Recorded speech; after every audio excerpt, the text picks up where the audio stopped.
We brought you the news of many different series which are getting canceled, and the latest one has some interesting implications. Let's put it up there on the screen, which is that Netflix is scrapping the animated projects, including Ava DuVernay's Wings of Fire, but also Anti-Racist Baby by Ibrahim X. Kendi. So obviously Mr. Kendi became a best-selling author during the BLM protests of 2020. He's the proponent of, how to be an anti-racist, massive best-selling books, really the inventor of kind of anti-racist ideology going back about a decade. I actually read some of his books before he even became a thing, quote unquote, during 2020. I remember thinking he was totally nuts at the time and continue to stand by that. But I think it's fascinating, Krystal, that this is being canceled in the context also of Netflix's business problems, on top of the letter that they just issued all of their staff saying, hey, if you have a problem with the content that we produce here, you can leave if you would like.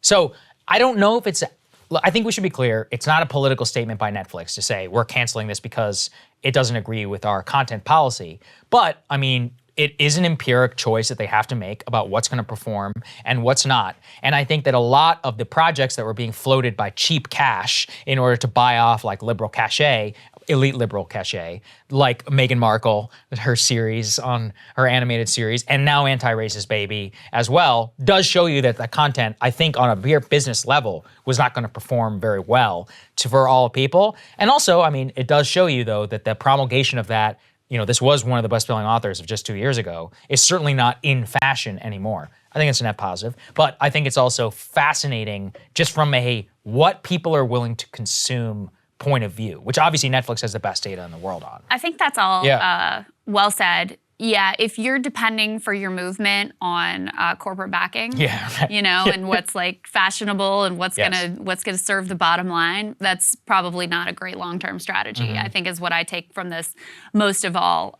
We did a segment before about Black Lives Matter, and part of there's some new transparency around where their funding went, and as part of that story, also the sort of increasingly corporatized direction of Black Lives Matter from this sort of like more radical, militant Marxist organization to doing events sponsored by UGG booths and taking checks from like Amazon or whatever. And Microsoft, And I mean, ultimately, corporations are going to act in what they perceive to be their best interests. And if your movement doesn't happen to be like the hot thing for affluent consumers right now, they're going to drop it, and they're going to drop it fast. I mean, that's basically what I take from this ultimately. So they don't think that there's money to be made on how to be an anti-racist baby anymore. And so whatever claims they put out there about their commitment to racial justice, that was all just, to meet the moment in terms of what they thought would be good for their bottom line. I do want to say, because you were telling me before, I only perused Anti-Racist Baby once when I was at a bookstore. You actually read it. I did. So what's in this damn book? Because look, I read the book by Kendi,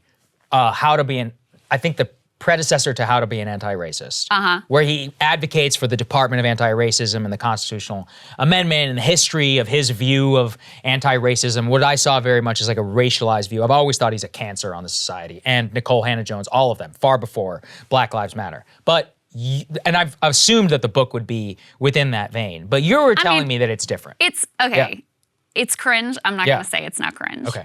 There's nothing, I'll read you a little bit and you get a sense of it.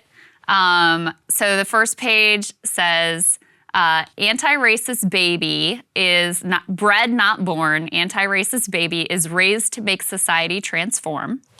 Babies are taught to be racist or anti-racist. There's no neutrality. Take these 9 steps to make equity a reality. And then step 1, just to give you a sense of these.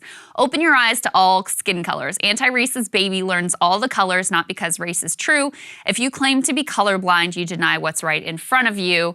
There was one part that I actually liked, which is point at policies is the problem, not people. Some people get more while others get less because policies don't always grant equal access.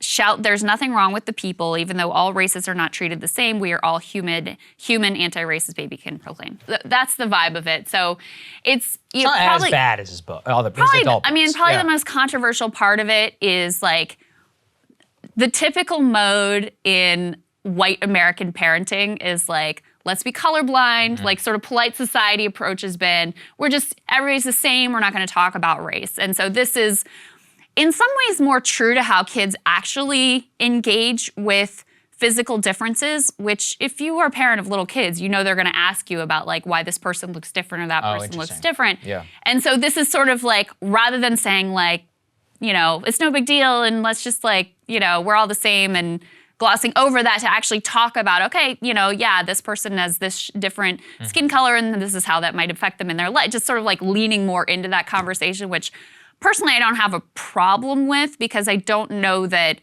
not talking about those things and you know, things that are obvious to kids about the different ways that people look, like I'm not sure that that's really a great strategy. So anyway, I read this, I didn't think it was like anything that crazy or like gonna kill your children or anything like that.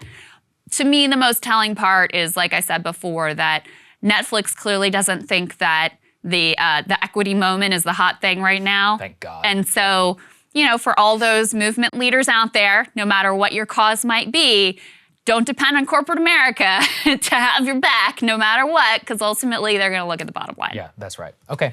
All right, guys, thanks for watching. More for you later. Cable news is ripping us apart, dividing the country, making it impossible to function as a society, and making it impossible to know just what is true and what is false. But the good news is they are failing and they know it. That is why we're building something new, a new mainstream, a healthier one, something more trustworthy, something that we are going to need in one of the most pivotal times in American history. We are building up here for the midterms, for the upcoming presidential election, but we need your help. So if you can help us out by becoming a premium member today at breakingpoints.com, we're trying to change America for the better and the entire world. So what are you waiting for, guys? Go to breakingpoints.com and sign up and help us build a new mainstream.